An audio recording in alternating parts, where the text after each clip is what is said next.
Baik, mari kita berdoa sebelum mendengarkan firman Tuhan.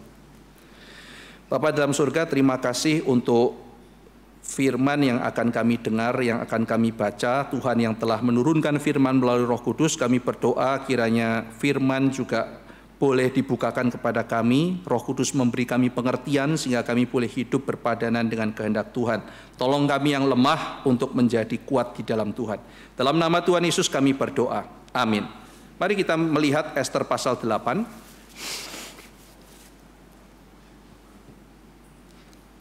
Di ayat pertama dan kedua, di situ diceritakan apa yang sudah terjadi setelah Haman dimatikan ya.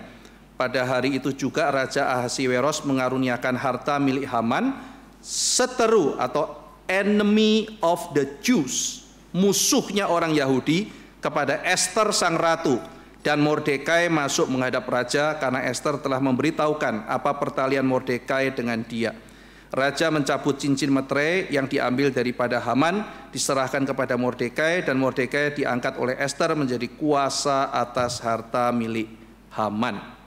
Jadi ironi, karena Mordekai yang mau dibunuh, mau dipersekusi, tapi justru Haman yang mati oleh karena hal kecil yang dia tidak sangka. Tetapi Tuhan membalik itu. Nah, kitab Ester mau menunjukkan bahwa orang yang punya power seperti apapun, mau menjahati orang lain, kalau Tuhan tidak berkenan, tidak akan bisa, saudara. Dalam kitab Musa itu ada yang namanya Bileam. Bileam itu mau mengkutuki orang Israel. Kalau zaman sekarang, misalnya saudara namanya mau dibusukkan lewat internet misalnya. Ya, jadi pembusukan nama, mau dikutuk kalau zaman dulu kan. Tetapi meskipun mau dibusukkan seperti apa, kalau Tuhan tidak berkenan, ya tidak bisa. Tuhan akan memelihara, meskipun kelihatan awalnya mereka menang dan sebagainya. Nah, Jonathan Edwards, seorang pengkhotbah kebangunan rohani, itu menafsirkan Haman ini secara eskatologis. Dia mengatakan di zaman akan datang akan muncul banyak Haman-Haman.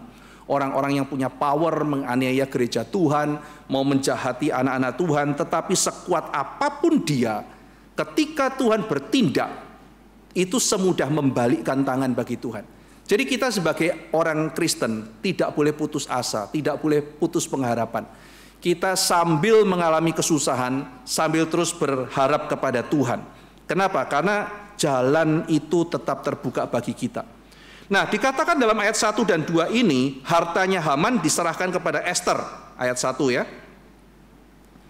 Nah, lalu kemudian dikatakan Ester memberikan, ayat kedua ya, memberikan kuasa kepada Mordekai untuk menjaga hartanya. Jadi hartanya dikasih Ester, Ester angkat Mordekai untuk menjaga. Kenapa begitu saudara? Karena Ester yang menuduh, melakukan gugatan terhadap Haman. Nah, hukum Persia, kalau misalnya saya menggugat seseorang, dia terbukti bersalah, dia dihukum sampai dihukum mati, hartanya diberikan kepada orang yang menggugat.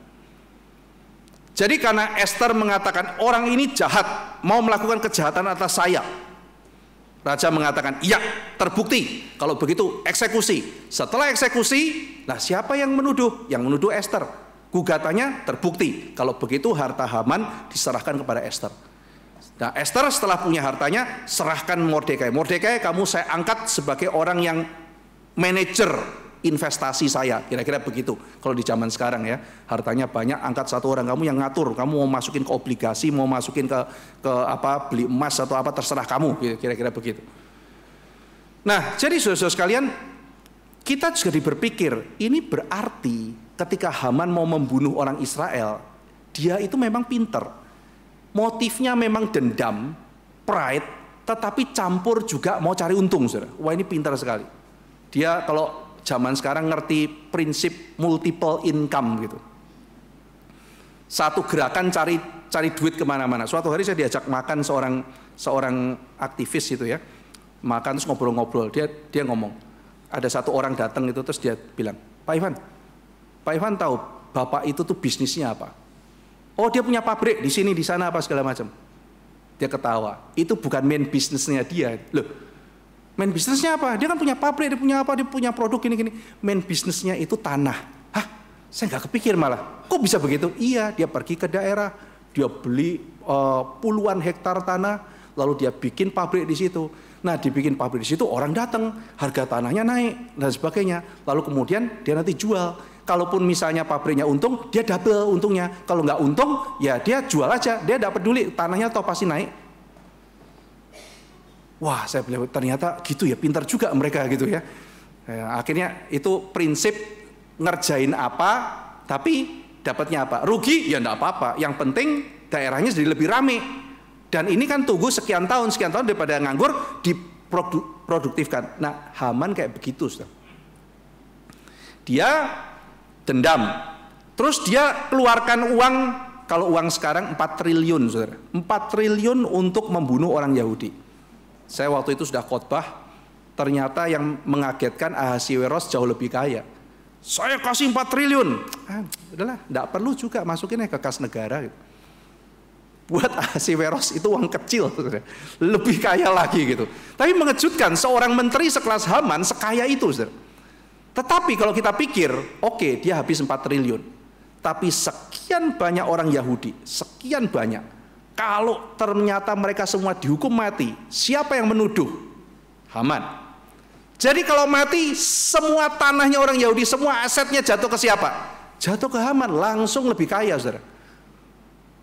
Wah, jadi kupikir-pikir ya, Haman itu sudah jahat, pinter, tapi jahatnya minta ampun, double jahatnya.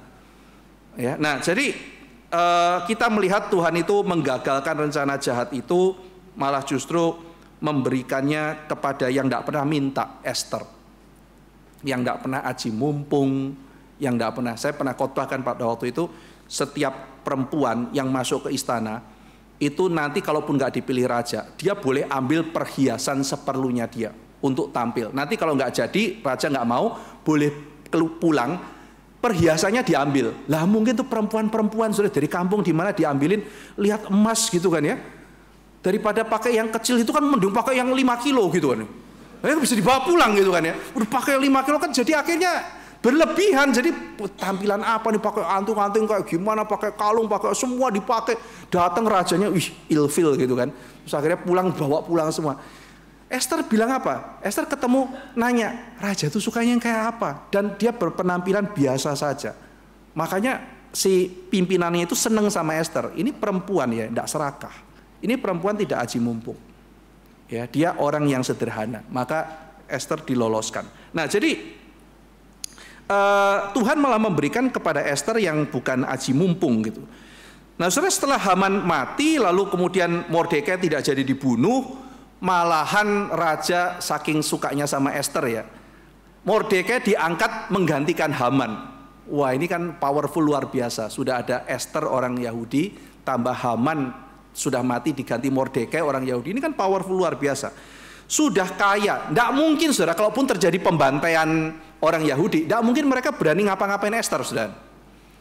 Sudah terbukti biangnya yang namanya Haman macam-macam sama Esther, dihukum mati. Itu kan shock terapi. Jadi raja mau mengatakan, ini ratu kesayanganku, jangan sentuh kamu urusan sama saya. Lalu perdana menterinya Haman, perdana menteri Mordekai sekarang. Jadi berdua ini sudah aman, saudara. Ngapain lagi Esther dan Mordekai menghadap raja? Poinnya apa? Yang mati kan mereka juga tak kenal toh. Orang di ujung-ujung sana, ya mati aja. Mereka kan happy. Nah, disinilah kita lihat, saudara ya, Esther dan Mordekai itu hidupnya bukan untuk keluarga sendiri, tetapi dia memikirkan nasib bangsanya. Bukankah banyak pelayan-pelayan pemuda? Banyak pelayanan pemuda cerita ke saya. Pemuda itu waktu masih muda melayaninya giat. Begitu sudah dapat jodoh, tujuannya tercapai, sudah tidak melayani lagi. Udah kayak begitu di kampus aktif, begitu sudah menikah hilang. Iya kan? Tujuannya tercapai, sudah dapat keluarga, punya anak, pikirin sendiri. Loh, yang penting keluargaku happy kok. Yang penting keluargaku baik-baik. Yang penting keluargaku kenal Tuhan, pendidikannya juga baik. Mau apa lagi? Lah kalau Esther sama Mordekai kayak begini, dia nggak ngadep raja, saudara. Dia santai di istana. Tapi kalau kita pikirkan bahwa ada orang-orang di luar sana yang tidak pernah dengar. Jadi kalau saudara lihat kita bikin KKR, misalnya kita bikin kemarin di Tunjungan, kita bikin di Galaksi, saudara jangan pikir, saya udah sering dengar Pak Ivan. Tiap minggu juga saya dengar firman Tuhan. Kita jangan mikir kayak begitu saudara. Mungkin ada orang yang seumur hidup baru dengar itu. Mungkin ada orang yang betul-betul sudah kehilangan pengharapan, dengar bahkan bukan satu seri, satu kalimat di tempat itu dan hidupnya diubah Tuhan. Masih ada orang-orang kayak begitu. Pak Tong ingatkan saya, ingat ya. Lu orang tiap minggu sudah dengar firman Tuhan. Doktrin begitu banyak. Seminar sampai bosan-bosan. Di luar sana mungkin ada orang loh yang bedain Nuh sama apa yang tidak tahu gitu. Ya, kalian tidak boleh kendor untuk itu. Bagi berkat buat mereka. Pak Tong ngapain bikin KKR di sana sini? Saya toh tiap minggu udah dengar. Iya kita tiap minggu dengar. Tetapi masalahnya adalah di luar sana kita nggak boleh berhenti pada diri kita. Kita tidak boleh berhenti. Seperti Esther dan Mordekai yang terus berjuang meskipun mereka sudah enak, sudah nyaman. Karena perjuangan bukan untuk hanya sendiri, Ustaz. Untuk pekerjaan Tuhan. Nah, ayat ketiga dan keempat, saudara.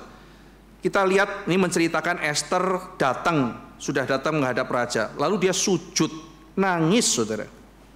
Menunjukkan kerendahan hatinya. Dia sujud, nangis.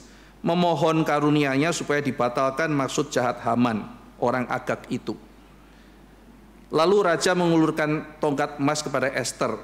Bangkitlah Esther dan berdiri di depan raja. Saudara, kalau saudara perhatikan nanti respon raja di ayat yang ke-7, ya, raja itu seolah-olah ngomong gini, Esther, semua udah aku kasih ke kamu, lu mau apa lagi? Kamu tuh mau minta apa? Haman sudah aku eksekusi, hartanya udah saya kasih ke kamu. Kamu datang lagi minta apa kamu? Raja itu udah terganggu, saudara. Saudara, kita tahulah dalam pergaulan. Kita kalau misalnya datang kasih faedah kepada orang, atau setidaknya kita jadi teman yang menyenangkan buat dia, orang itu akan senang sama kita. Itu kita tahu. Tapi kalau saudara kemana-mana pinjam uang, saudara utang sama orang lain, perhatikan orang itu kan menjauh dari kita kan. Itu kan lumrah kan saudara. Kalau ada orang datang ketemu saudara bilang, bisa ngobrol. Terus saudara senang, orang ini ngobrolnya menarik. Ya, saudara kan mau lagi, bisa ngobrol lagi. Ayo kita ke kafe gitu. Tapi kalau orang datang bisa ngobrol, bisa pinjam uang dong. Waduh, oke lah sekali gitu. Nah kalau 2 kali saudara. Nah kalau 3 kali, kalau 5 kali, lama-lama kan saudara kabur gitu. Nggak ada waktu. Itu ada waktu sama dia, karena dia nggak pinjam uang. Iya kan saudara? Itu kan hukum alam. Orang kalau sekarang Esther ini kan tahu dia datang menuntut, ya rajanya akan pergi. Satu jamaat ketemu saya gitu, Pak, saya sekarang jualan kue, Bapak mau beli nggak? Mau. Ya namanya jemaat didukung tuh Pak. Lagi pandemi gitu kan ya. Saya jualan kue, Bapak beli. Ya saya beli. Berapa harganya? 150.000. Waduh mahal. Saya kira kuenya 15.000, 20.000 gitu. Waduh 150.000. Mau beli berapa Pak? 1 dulu lah gitu ya. 1 dulu gitu. Mahal banget kuenya gitu. Ya udahlah 1 dulu gitu. Saya itu tidak makan roti saudara. Jadi kalau saya beli saya pastikan itu dikasih ke orang lain. Karena keluarga saya juga nggak makan. Datang hari Minggu datang. Habis saya khotbah dikasih. Pak ini Pak, iya saya bayar.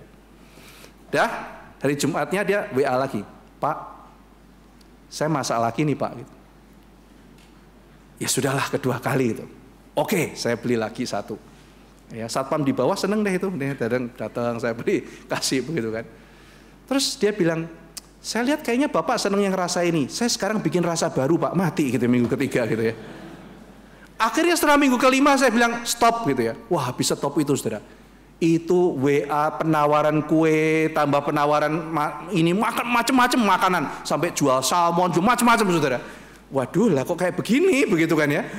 Ya.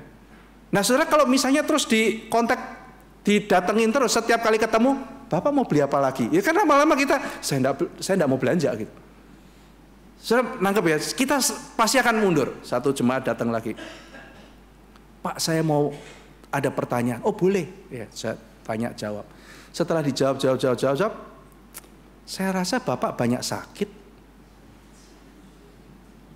Saya sekarang ada solusi Pak. Oh apa gitu ya. Ini adalah vitamin yang begini gitu ya. Dari hiu, dari tumbuhan India, ada macam-macam gitu loh. Saya kadang-kadang capek. Oke lah berapa gitu. 6 juta Pak. Waduh, yang ini saya juga mikir ini gitu kan ya, 6 juta vitaminnya kok mahal sekali. Iya Pak, tapi kalau ini langka dan sebagainya gitu ya. Aduh, saya ngomong mau debat juga gimana gitu kan ya. Ya apa saudara pasti akan menjauh gitu dari sebagian itu. Bapak ini saya ada solusi buat kesehatan Bapak. Saya udah, oh maaf ya nggak mau ketemu. Bapak kenapa nggak mau ketemu? Iya ada tugas gitu kan ya. Begitu ditemuin banget, ini bagus, ini filter air yang sangat ini gini, Bapak investasi deh gitu. Berapa gitu. Saya pikir udahlah kalau 200.000 gitu. 17 juta saja Pak. Waduh gitu kan. Ya bangkrut aku kalau kayak begini caranya gitu kan. Saya beli terus didatengin terus. Nah ini sudah bisa nangkep perasaannya ya. Didatengin sama orang. Lalu kemudian setiap kali Esther datang, kepalanya dia pusing. Minta ini, minta itu. Lu minta apa lagi gitu ya. Semua sudah saya kasih ke kamu. Jadi kesimpulannya apa saudara? Esther itu beresiko. Dia sekarang sudah naik daun. Dia ratu yang istimewa. Kalau dia terus-terusan kayak begitu, ya, apalagi kita melihat dia bijaksana ya, dia timingnya luar biasa. Dia pasti tahu perasaannya raja, tapi tetap dia datang. Dia sujud, dia minta sama raja. Meskipun itu raja bilang ngeyel kamu itu. Kalau orang Jawa bilang dikei ati rogoh rempelo. Dikasih sesuatu minta lebih, ati sama rempelo ati gitu kan ya. Kalau sudah makan soto itu kan ada ati sama rempelo ati. Sudah dikasih ati, masih rempelo atinya diambil gitu. Nggak tahu diri kamu gitu. Nah, Esther bisa dibegitukan saudara. Tapi dia tahu ini bukan urusan saya, ini urusan rakyatku. Dia datang, dia simpuh. Meskipun dia tahu dia bakal mungkin bisa ditendang. Nah jadi saudara sekalian, di ayat 3 dan 4 Esther itu untuk pekerjaan Tuhan bahkan meresikokan dirinya dalam bahaya. Nah, lalu kita melihat saudara, jadi bagi Esther dan Mordekai, kejatuhan Haman itu tidak menyelesaikan masalah. Haman dihukum baik, tapi masalah tidak selesai. Jadi Esther dan Mordekai fokus pada menyelesaikan masalah, bukan mencari kambing hitam. Orang Kristen mesti mengerti ini saudara, masalahnya itu apa? Bukan kambing hitamnya siapa. Wah saya menang, tidak ada gunanya. Maka dalam rumah tangga juga begitu, menang kalah antara suami istri atau bapak anak, tidak ada gunanya. Pertanyaannya adalah masalahnya selesai apa tidak gitu loh saudara. Akar masalahnya dicabut apa tidak. Saya menang, terbuktikan dia salah, dia harus dihukum Pak. Tidak selesai masalah saudara. Pak Tong pernah cerita, itu ya dulu ada raja, kaisar, dia tahu Perdana Menterinya tuh korupsi habis-habisan. Tapi dia diam-diam. Kenapa? Karena raja itu tidak pinter mengembangkan ekonomi negara. Yang pinter itu. Tapi dia pinter sekaligus korupsi. Apa boleh buat? Demi negaranya makmur. Dia sambil diam-diam pikir, ya sudahlah korupsi boleh. Sekali lagi saudara ya, ini kejadian sejarah. Bukan saya cerita ini mengatakan korupsi boleh. Ya, asal saya pinter saya boleh korupsi. Bukan, ini cerita sudah terjadi gitu. Lalu anaknya punya pikiran beda. Pak Tong cerita anaknya dari awal udah lihat terus kasih tahu papanya. Papanya bilang sudah diam kamu. Jadi papanya ngerti saudara, bukannya nggak ngerti. Anaknya bilang kalau saya jadi kaisar hal pertama saya lakukan bunuh Perdana Menteri itu karena koruptor. Betul saudara. Anaknya naik jadi kaisar, langkah pertama dia bunuh penggal kepala koruptor itu. Apa yang terjadi saudara? Kerajaannya goyah. Kenapa? Karena tidak ada maling, tapi tidak ada yang mengembangkan investasi juga, hancur negaranya. Sekarang gini saudara, apa benar sih kalau semua koruptor digantung di Indonesia ini, lalu ekonomi kita akan langsung baik? Belum tentu. Memang korupsi itu faktor yang penting juga. Kalau ada itu, misalnya saudara punya toko lah, punya toko, lalu kemudian karyawannya maling terus, ya kan tokonya kan hancur saudara ya. Jadi memang pertama gimana? Babat semua maling-maling itu, keluarkan dari toko saudara. Tapi pertanyaan berikut, setelah malingnya keluar, apakah toko saudara pasti laku? Belum tentu. Misalnya saudara punya toko, tidak ada yang maling, karena ya yang jaga saudara sendiri gitu kan ya. Tidak ada ya. Lalu istri saudara, anak saudara, semuanya tidak ada yang maling gitu. Apakah menjamin kalau tidak ada maling pasti toko saudara rame? Itu dua hal yang berbeda. Iya kan? Jadi dia pikir si anak itu bagaimana menyelesaikannya? Matikan orang, hukum orang. Tapi mengembangkan ekonomi negara itu urusan lain. Menghukum orang tidak menyelesaikan masalah, saudara. Belum tentu menyelesaikan masalah. Cari siapa yang salah, ini kebiasaan jelek. Kalau ada apa-apa, siapa yang salah? Enggak, kita mesti pikir, masalahnya tuh apa? Menyelesaikannya bagaimana? Bukan cuma cari orang untuk dihukum. Dulu beberapa tahun yang lalu ada kejadian di sebuah sekolah di Jakarta. Ada anak yang mengalami kekerasan seksual. Itu menyedihkan sekali, saudara. Tapi yang menyedihkan adalah cara penanganannya. Yang diusut muncul di berita apa, saudara? Diusut sekolah itu punya izin apa tidak. Kan kita bingung gitu. Lah apa hubungannya sekolah itu punya izin apa enggak? Oh ternyata izinnya bermasalah, kita beredel saja dan sebagainya. Loh kok pemberitaannya jadi ke sini gitu? Emang kalau sekolahnya dicabut izinnya masalah selesai? Kalau orangnya itu sudah masuk penjara selesai? Enggak. Gimana take care korban? Gimana memastikan tidak terulang lagi di tempat yang lain? Kan masalahnya kompleks. Misalnya, saudara sama saya itu lagi ngerintis mobil pertama gitu. Setengah mati kita beli kredit 5 tahun, saudara. Kita perlu mobilnya itu. Kita kredit 5 tahun. Baru kredit setahun, saudara. Dicolong mobil kita, nangis, saudara. Masih 4 tahun, gimana? Kita lapor polisi, ditangkap malingnya, saudara, sama Pak polisi. Panggil, ini malingnya sudah ketemu. Ayo Pak, mana kembalikan mobil saya? Sudah saya jual Pak, gitu. Lah terus gimana balikin? Nggak punya uang, sudah saya habisin foya-foya. Terus mau gimana, saudara? Pak polisi, saya minta keadilan. Baik, kita lakukan keadilan. Masuk penjara, saudara. 5 tahun misalnya atau berapa tahun masuk penjara. Itu keadilan. Terus saudara pikir, rasakan, hei maling, kamu sekarang sudah di penjara. Tapi saudara mikir, cicilan masih ada. Iya kan? Jadi tidak menyelesaikan masalah. Kalau di zaman perjanjian lama, saudara melakukan pencurian, ketangkep malingnya misalnya harus ganti mobil itu plus 4 mobil yang lain. Jadi saudara dapat 5 kali. Ya. Kalau misalnya orang itu maling, sadar dirinya maling, lalu kemudian mengembalikan sebelum ketangkep, dia cuma kembalikan itu plus tambah 1 lagi karena sudah ngambil. Sakeus itu ketangkep maling apa ngaku maling, saudara? Ngaku maling. Harusnya dia bayar berapa? 2 kali aja kan? Tapi dia cerita apa? Dia mau ganti berapa? 4 kali lipat. Berarti Sakeus adalah orang yang sebetulnya sadar tapi ngaku dosanya lebih besar dari yang orang pikirkan. Itu jiwa seorang petobat, jiwa seorang Sakeus. Nah, jadi kita sekarang seringkali seperti itu. Nah, memang bisa saudara gugat perdata dan sebagainya ya untuk mengembalikan itu. Tapi ya kalau udah perdata dijawab tidak ada uang gimana? Kalau zaman dulu saya nggak ada uang, dijual orangnya saudara jadi budak. Masa kita zaman sekarang mau jual orang kan nggak bisa juga gitu. Lumayan lah buat kamu dijual laku berapa lah buat tambah-tambah gitu kan. Ya zaman sekarang kan nggak bisa begitu. Atau orang itu jadi budak saudara seumur hidup. Ngapain amit-amit punya budak dia ini nyolong lagi nanti gitu kan ya. Jadi serba susah juga begitu kan.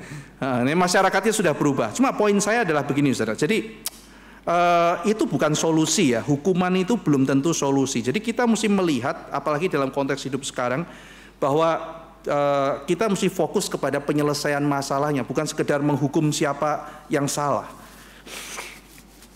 Nah, saudara, lalu kemudian kita melihat Ester sujud ya untuk minta sesuatu yang penting. Haman sujud minta nyawanya, Ester sujud minta nyawa bangsanya. Dan ini kan kelihatan, saudara ya, Ester itu di dalam abad pertengahan dianggap sebagai good stateswoman. Negarawan perempuan yang sangat ideal.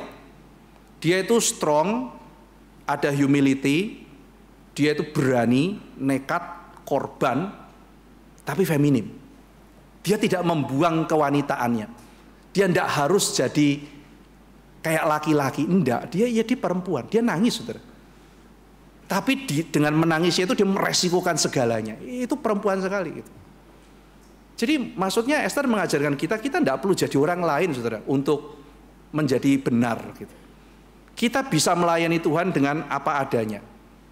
Saya ambil contoh, dulu saya punya teman pendeta, sama-sama pelayanan remaja. Saat itu saya baru kuliah saudara, di Trisakti sambil pelayanan. Nah teman saya ini sudah umur 40-an. Suatu ketika dia ketemu saya nanya, Pak Ivan, saya mau mulai baca komik dari mana dulu? Saya nanya, ngapain Pak? Lah, saya ini kan memang orang kota, bacaannya Kung Fu Boy, zaman itu Tiger Wong, yang gitu-gitu saudara. Kadang-kadang juga baca candy-candy-nya adik saya gitu kan ya. Baca Miko, baca ya gitu-gitulah gitu. Jadi, namanya anak zaman itu main game gitu. Ya saya orang kota, main Nintendo, main PS, main apa. Lah ini teman saya pendeta dari kampung. Belajar teologi, ngajar di kota. Nanya, saya mau penginjilan ke anak-anak kayak Pak Ivan. Komik apa yang saya baca? Bilang, Pak nanti jadi aneh, Bapak jadi so asik gitu. Ya kan ada om-om, anak-anak bilang, ini om-om apaan gitu ya, pakai rantai-rantai gitu kan ya. Udah perutnya buncit gitu kan ya. Terus, oh aneh banget lah kamu gitu, kamu siapa gitu kan. Saya bilang, jangan kayak begitu gitu. Lah kenapa? Lah Bapak kan sudah om-om gitu. Lah jadi saya gimana? Ya jadilah om yang baik. Anak-anak juga membutuhkan bapak, membutuhkan om yang baik. Tidak usah so asik lah, udahlah. Apa adanya. Saya pernah ketemu seorang pendeta umur 50-an sudah pakai sepatu mengkilat sekali, bajunya rantai-rantai, ya kan? Katanya pelayan remaja. Jadi aneh. Bajunya begitu, tampangnya om-om saudara. Perutnya begini, gitu kan? Waduh, gitu kan? Nggak matching gitu. Sudahlah, jadi om-om yang penuh kasih juga tidak apa-apa kok. Esther perempuan sudah jadi perempuan yang melayani Tuhan baik-baik. Jadilah seorang pria, jadi orang muda, jadi orang tua. Kita jadi masing-masing diri kita. Kita tidak perlu saudara untuk melayani Tuhan harus kehilangan keunikan kita. Ya, saudara seperti apa ya sudah layani seperti itu. Ya. Nah Esther menjadi contoh bagaimana dia melayani dengan keunggulannya. Bahkan seorang wanita yang dianggap lemah justru menjadi keunggulan bagi Esther untuk akhirnya bisa memenangkan hati raja. Nah saudara kita lihat argumen Esther ya. Sekarang kita lihat strategi Esther di ayat 5. Jikalau baik pemandangan raja, jika hamba mendapat kasih raja, hal ini kiranya dipandang benar, ya. Dan raja berkenan pada hamba, maka hendaklah dikeluarkan surat titah untuk menarik kembali surat-surat dan sebagainya. Intinya gini saudara, Hani, you sayang I tidak? Gitu. You sayang saya enggak? Kalau sayang, kasih dong. Kira-kira begitu Ustaz. Kalau kamu sayang saya, sayang dong sama bangsa saya. Wah menarik sekali saudara. Siapa pernah mengucapkan kalimat ini? Kalau kamu sayang saya, sayang dong sama bangsa saya. Musa saudara. Musa dipuji oleh Tuhan. Kamu orang gini. Bangsamu itu jahat gitu. Musa bilang, Tuhan, kalau engkau berkenan kepadaku, demi perkenanmu itu, berkenanlah akan bangsaku. Wah itu jiwa Kristus, saudara. Tuhan bilang apa sama Musa? Musa, kamu ya kamu, bangsamu ya bangsamu. Maksudnya, kamu bukan mediator itu Musa. Kamu mencerminkan, tapi kamu tidak bisa. Nanti cuma Kristus yang bisa. Tapi hati Kristus ada pada Musa, ada pada Esther. Raja, kalau kamu sayang sama aku, bukan aku mau mendapatkan apa dari kamu. Kamu sayang sama bangsaku. Ini keindahan dari ayat kelima ya. Dia menarik cinta itu kepada bangsa sendiri. Lalu kemudian kita lihat di ayat ke-6 saudara. Kalau kamu cinta aku, kamu tentu tidak mau melihat aku sedih bukan? Ya. Misalnya, ada orang nangis terus kita nanya, kenapa kamu nangis? Kamu sayang aku apa enggak? Ya sayang. Enggak mungkin terus kemudian nangis saya pergi dah. Itu kan artinya enggak sayang saudara ya. Dengerin aku. Oh iya dengerin. Kenapa? Sayang kok gitu. Kamu sayang aku enggak raja? Ya gitu. Oke. Sekarang ayat ke-6 dia bilang, bagaimana hamba dapat melihat malapetaka atau ra'ah kejahatan yang menimpa bangsa hamba, dan bagaimana hamba dapat melihat kebinasaan sanak saudara hamba. Kalau kamu sayang dan peduli sama aku, kamu tahu nggak? Aku tidak tahan melihat kejahatan yang menimpa bangsaku. Ra'ah kata itu muncul. Malapetaka. Saya nggak sanggup melihat ra'ah atau malapetaka yang menimpa bangsaku. Nah saudara, pertanyaannya adalah, ini kan strategi Esther. Esther puasa 3 hari, dia mikir apa? Dia tentu berkaitan dengan ini. 2 kali dia menghadap raja, 2 kali dia memberikan argumentasi. Dan argumentasi ini adalah argumentasi pertama kali menarik kepada dia. Lalu yang kedua dia bertanya, apakah kamu bisa melihat aku menghadapi ini, aku nggak tahan, aku melihat kejahatan, aku sedih, aku akan mati melihat kejahatan ini. Nah saudara, dia belajar dari mana ini strategi ini? Sehingga raja nanti bilang, sudahlah, pokoknya semua udah aku kasih, nih saya kasih surat kosong, tulis apa saja, terserah. Raja begitu, saudara. Wah, tangkap sama Esther, ini yang ku mau gitu kan ya. Nah, dia belajar dari siapa? Mengatakan, raja, aku tidak sanggup melihat malapetaka menimpa bangsaku. Saudara bisa melihat Kejadian pasal 44 ayat 33 sampai 34. Ya, jadi pasal kitab Kejadian pasal 44. Di situ kata ini muncul, saudara. Kata ra'ah muncul. Itu menceritakan kisah Yehuda yang membela Benyamin yang ditahan oleh Yusuf. Saudara masih ingat ya, Yusuf ngerjain mereka, ada pialanya dia ditaruh di kantungnya Benyamin, ketahuan, jadi Benyamin itu ditangkap. Lalu ditangkap, dibilang tidak boleh pulang. Yehuda bilang, sudah bebaskan Benyamin, biar aku aja ditangkap, mau dihukum mati juga boleh, aku berikan nyawaku. Jadi Yehuda membela Benyamin. Nah ini adalah speech-nya Yehuda ketika membela Benyamin. Dia mengatakan, aku tidak tahan melihat ra'ah atau malapetaka atau kesedihan yang akan menimpa ayahku. Ra'ah yang menimpa ayahku. Saya perhatikan ya. Jadi Esther mengatakan, aku nggak tahan melihat ra'ah yang menimpa bangsaku. Yehuda mengatakan, aku nggak tahan melihat ra'ah yang menimpa ayahku. Sama. Saudara mengatakan, Pak, kebetulan kali mereka sama-sama pakai kata ra'ah. Bagaimana mungkin Esther meniru Yehuda strateginya? Oke, ini satu kali, saudara ya. Mari kita kembali ke pasal sebelumnya. Ketika dia berbicara kepada Ahasiweros, dia bilang apa? Raja, ada satu bangsa, dia terjual jadi budak. Alangkah lebih baiknya kalau mereka tetap jadi budak dan hidup daripada mereka mati.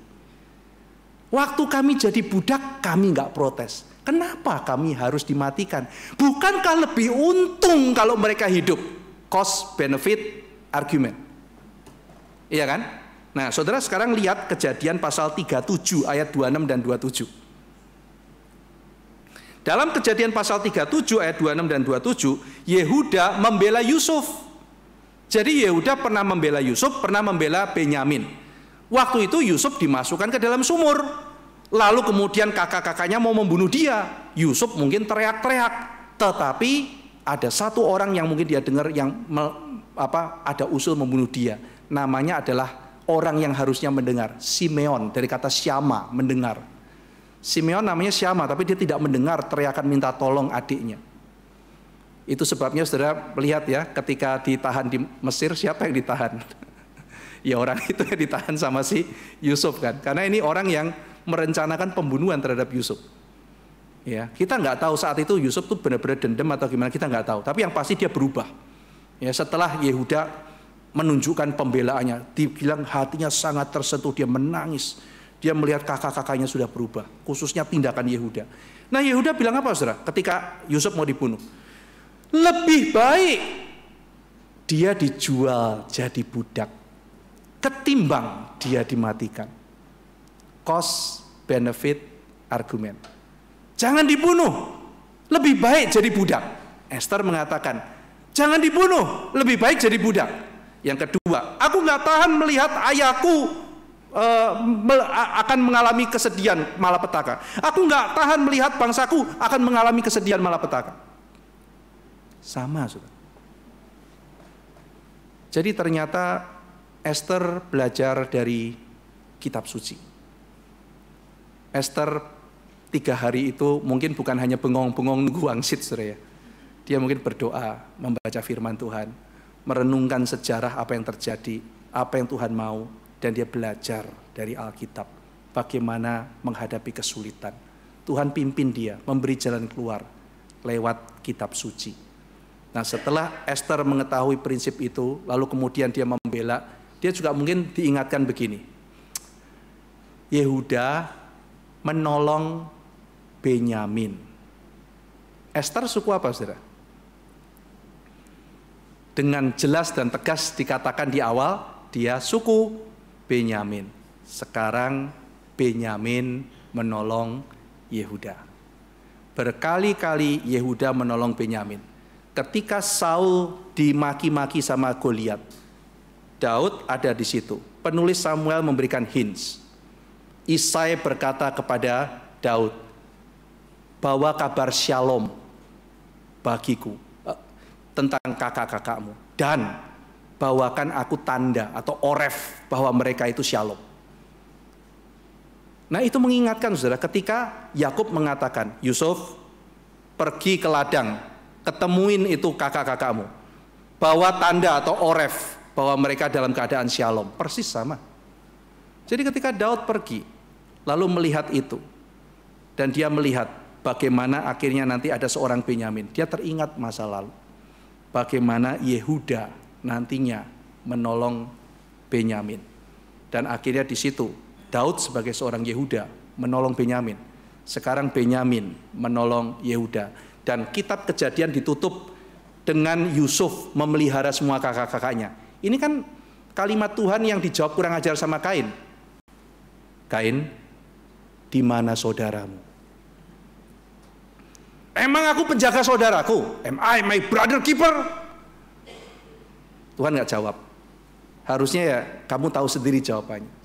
Dan sepanjang kitab Kejadian, saudara bentur sama saudara, saudara berkelahi sama saudara, apa? Cuman ada titik-titik. Abraham nggak mau ribut sama Lot.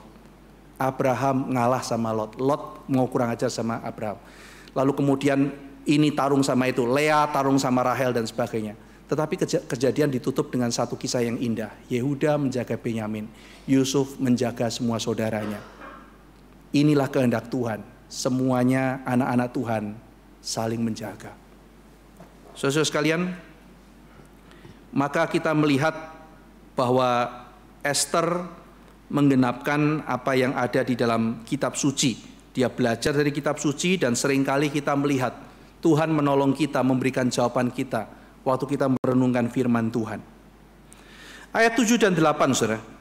Tadi kita sudah bahas sedikit, itu respon Ahasiweros. Saya kan sudah kasih semua.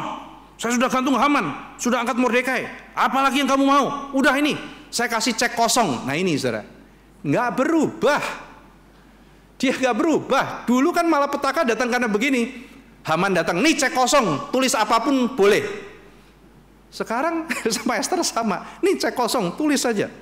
Nah saudara, yang paling menarik adalah setelah itu Mordekai melakukan kebalikannya Haman. Jadi kalau saudara membaca ayat 10, itu persis dengan apa yang dilakukan Haman di pasal 3. Semuanya sama, saudara. Menunjukkan bahwa ediknya sama, hanya isinya berkebalikan sama sekali. Nah yang kontroversial kan dikatakan kalau mereka itu mau ini ya, di ayat yang ke-11 itu mempertahankan nyawanya, memunahkan, membunuh, membinasakan segala tentara, bahkan anak-anak dan perempuan. Loh ini kok jadi haus darah si Mordekai? Ingat kata-kata awalnya itu mempertahankan nyawanya. Jadi kemungkinan saudara, edik dari Haman adalah bunuh semua orang Yahudi termasuk anak dan wanitanya. Jadi di sini adalah sebetulnya kebalikan, maksudnya kamu mempertahankan nyawa, kalau perlu misalnya membunuh pun diizinkan. Nah ini kan untuk psychological war, saudara. Kelihatan berani, kejam, supaya orang juga digertak tidak ini, saudara, tidak melawan. Setelah ini kan Haman seperti Haman, si Mordekai itu parado, saudara, menunjukkan kebesaran dia. Apakah Mordekai itu akhirnya jadi sombong? Tidak, saudara. Dia mau memperlihatkan saya ini di-approve sama istana. Ini psychological war. Lihat, sekarang saya gantiin Haman. Haman sudah kalah. Saya di-approve sama istana. Jadi jangan macam-macam. Nah, saudara, jadi Haman itu mati, itu menunjukkan sebuah ini ya, sebuah pengharapan. Meskipun masalah belum selesai. Paling tidak ada pengharapan.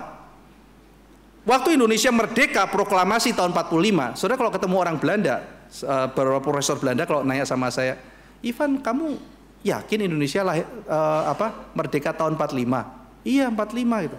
Bukannya setelah itu ya gitu. Ya saya bilang gini, Pak, itu kan ya. proklamasinya tahun 45, kita melihat itu sudah kemerdekaan kita. Fakta nanti Belanda kasih ke Indonesia dan sebagainya, kira-kira kan tahun 49, saudara.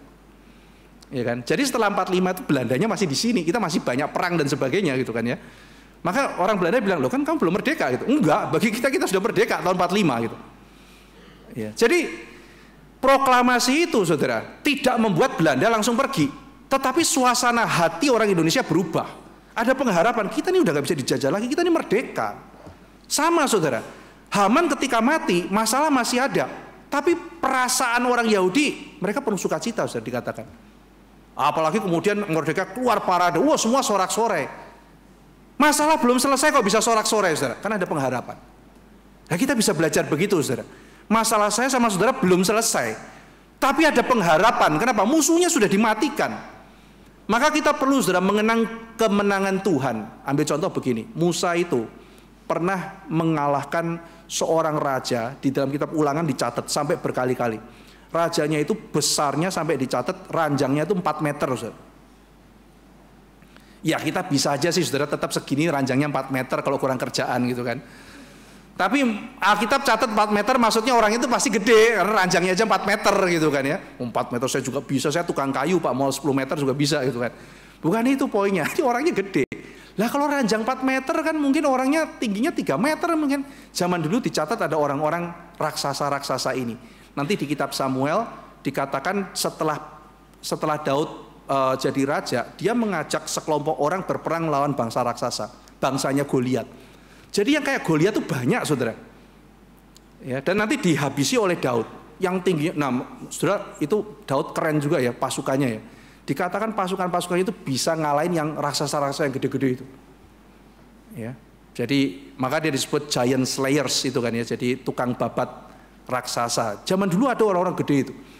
Nah, jadi poinnya Musa mau bilang gini, lihat loh, Tuhan itu izinkan kita mengalahkan kesulitan segitu gedenya bisa dikalahin. Kita pasti juga akan lewat di sini. Ada poinnya, saudara.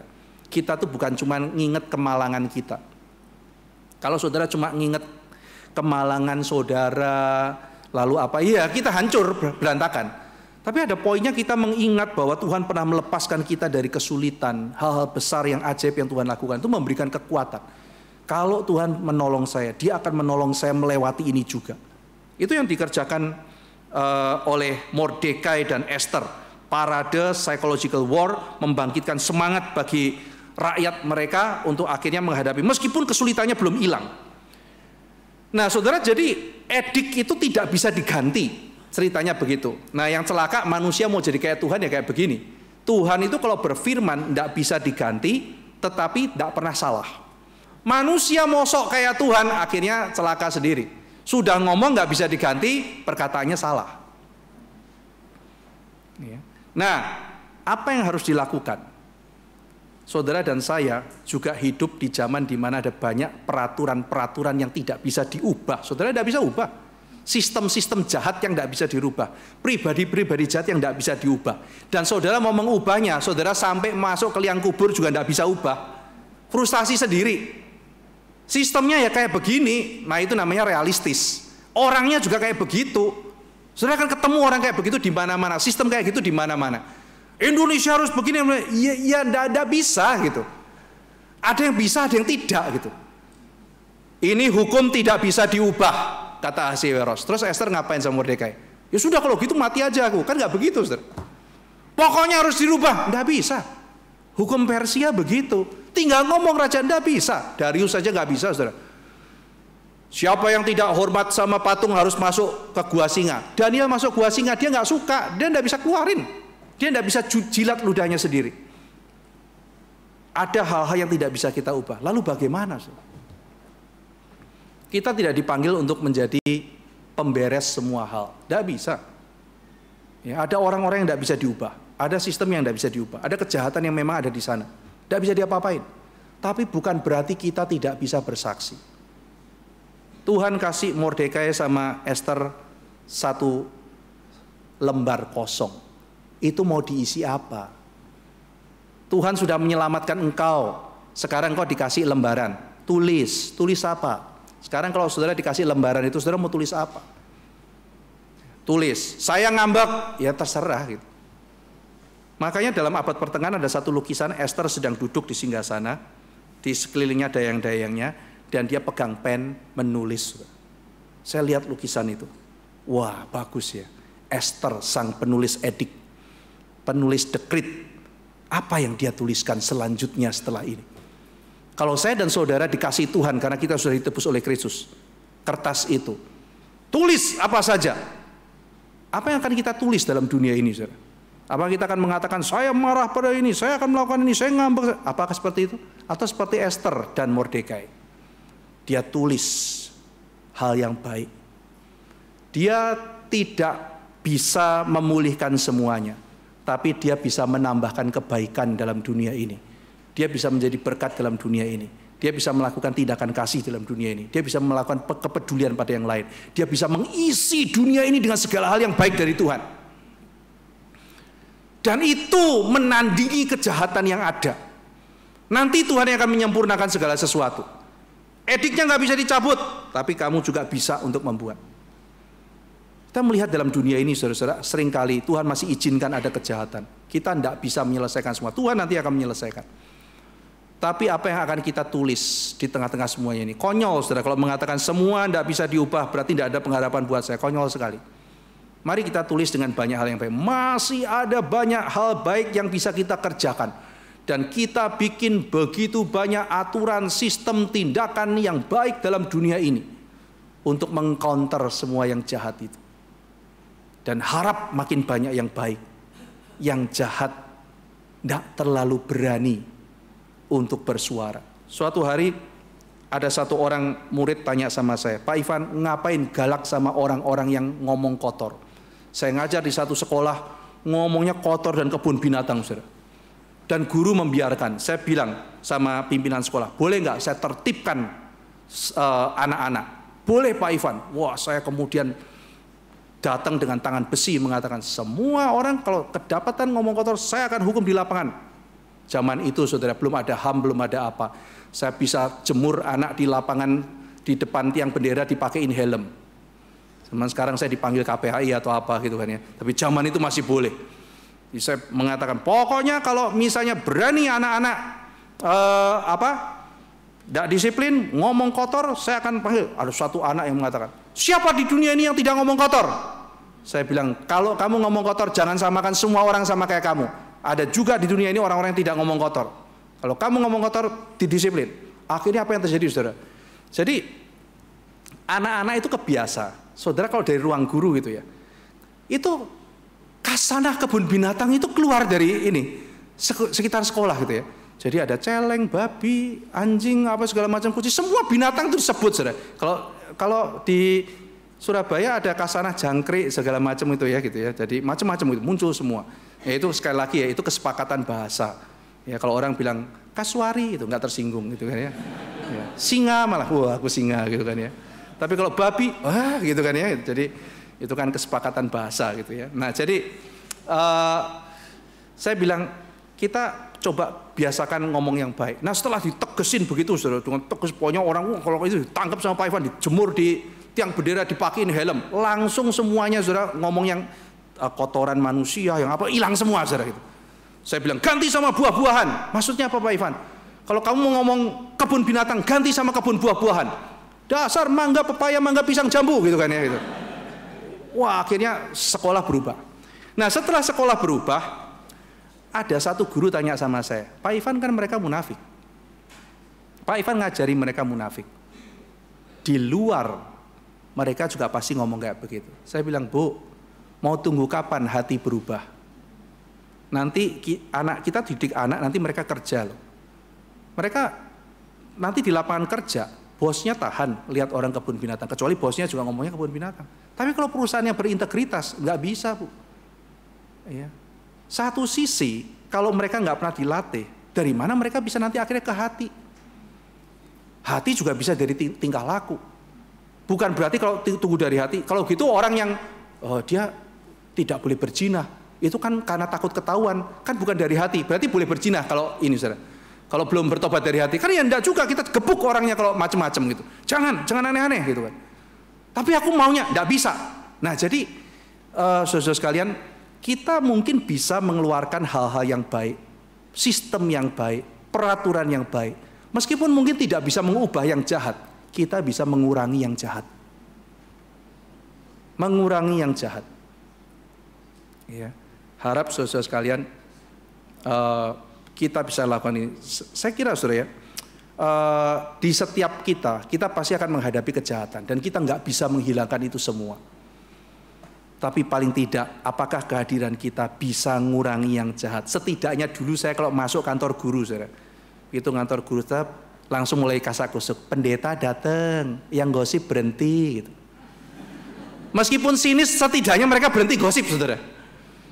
Yang ngomong saru-saru gitu, itu guru-guru, guru-guru negeri apa gitu ya, banyak yang bercandaan mengenai seks, apa segala macam gitu kan, di kantor guru gitu. Tapi kalau saya datang, pendetanya datang, ngomongnya mesti suci gitu ya, nanti Roh Kudus gitu kan ya. Ya mereka ngeledek saya, tapi saya senyum-senyum aja. Setidaknya ada saya, mereka tidak ngomong yang kotor-kotor. Ya, meskipun nanti saya keluar kotor lagi gitu kan ya. Kita nggak bisa ubah, tapi setidaknya ya, itu menarik saudara ngajar di komunitas seperti itu. Ada guru yang bilang, Pak Ivan ngapain gitu? Koreksi. Ngapain koreksi Pak Ivan? Ya kan sudah kasih ulangan harus dikoreksi. Gak usah. Saya tuh ngelihat jidatnya anak udah tahu nilainya berapa. Buat apa? Pak Ivan ngapain urus anak orang, anak sendiri aja nggak keurus kok gitu kan. Buat apa urus ini? Saya lihat kayak begini gitu ya. Wah ini komunitas kayak apa gitu. Kepala sekolah bilang, Pak Ivan, saya lihat Pak Ivan ini punya banyak potensi gitu. Saya kalau punya modal saya buka warteg, capek hati jadi kepala sekolah. Ya ampun gitu kan ya. Lah kalau mentalnya kayak begini, mental ibu warteg gimana sekolahnya mau maju gitu kan ya. Kalau saya punya modal saya buka warteg, saya nggak mau jadi kepala sekolah. Ya pantas sekolahnya kayak warteg gitu kan ya. Saya lihat guru-guru juga kalau udah tank gitu ya. Aduh ngajar lagi, ya ampun gitu ya. Kayak begitu sikapnya gitu ya. Terus kemudian kalau misalnya ada tambahan gitu kan ya, ini tambahan gitu, ada ininya enggak ya, ada lemburnya berapa gitu ya. Kalau nggak ada lembur ngapain? Saya lihat ini etika kerjanya enggak benar ini kayak begini. Belum kalau datang pembinaan, saudara, datang pembinaan, saya kan diminta jam 10, jam setengah 10 udah datang dong, udah datang pembinaan, lalu datang disuruh absen, saudara. Setengah 10 saya datang, saya tuh sendirian, saudara, duduk gitu, sudah jam 10 tinggal 3 orang, masih 3 orang. Itu kan pembinaan 200 orang harusnya, 3 orang. Terus saya disuruh absen. Saya absen, udah selesai, udah Bapak pulang. Loh kok pulang? Kan pembinaannya katanya jam 10 sampai misalnya jam 4 sore. Udah Bapak pulang, nanti jam 4 datang lagi. Loh maksudnya apa Pak gitu? Yang penting kan Bapak udah absen, Bapak pulang, nanti Bapak jam 4 datang lagi, Bapak dapat sertifikat sama uang transport. Lalu saudara, saya lihat juga yang datang itu dari misalnya 200 orang, yang datang cuma 30 orang. Tapi absennya lengkap 200 orang. Artinya apa? Biaya yang dikeluarkan adalah 200 orang. Itu untuk siapa? Wah, mainnya tuh kayak begitu semua, saudara. Ya. Bisa diubah nggak? Ya siapa kita bisa mengubah semuanya. Tapi setidaknya ketika kita punya etika kerja yang berbeda, itu bisa menjadi pembanding. Itu bisa menjadi pembanding. Kita bukan diperintahkan Tuhan untuk membuat seluruh dunia jadi surga. Kita diminta setia bersaksi sebisa kita. Kadang-kadang ketika bersaksi mungkin kita akan dirajam batu seperti Stefanus. Tapi itu tidak menggoyahkan iman kita, bukan? Di tengah-tengah orang korupsi mungkin kita tidak korupsi. Kita tidak koar-koar membocorkan, tapi dengan tidak korupsi saja, mungkin itu sudah cukup alasan untuk menggeser kita. Seorang guru menangis di depan saya nggak pernah diangkat jadi pegawai negeri dan sebagainya. Kenapa? Karena ada hal-hal tertentu yang berkait dengan kesucian hidupnya dia. Sulit, saudara. Ya. Nah ini pergumulan yang real, tetapi sebagaimana Esther, dia tidak dipanggil untuk mengganti seluruh peraturan, tetapi menuliskan sesuatu yang baru. Mari kita lakukan, mari kita berdoa. Bapa dalam surga, kalau ada surat yang Tuhan sediakan melalui penebusan Kristus tersedia di depan kami, apakah yang akan kami tulis? Dunia ini pasti akan ada banyak hal yang jahat, yang meskipun kami berusaha sekuat tenaga, tidak bisa kami ubah semuanya.